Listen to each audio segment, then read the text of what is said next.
जी नमस्कार दोस्तों।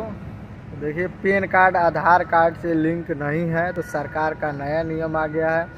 अगर आपका पैन कार्ड आधार से लिंक नहीं है तो पैन कार्ड रिजेक्ट हो जाएगा। तो उसके लिए आपको 1000 रुपया चार्ज देना पड़ेगा लिंक कराने के लिए।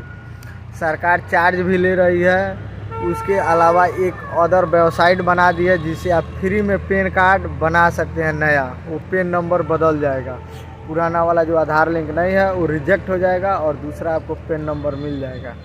तो अगर आप पैन कार्ड ऐसे बनवाना चाहते हैं तो अपने साइबर कैफ़े में जाके बनवा सकते हैं।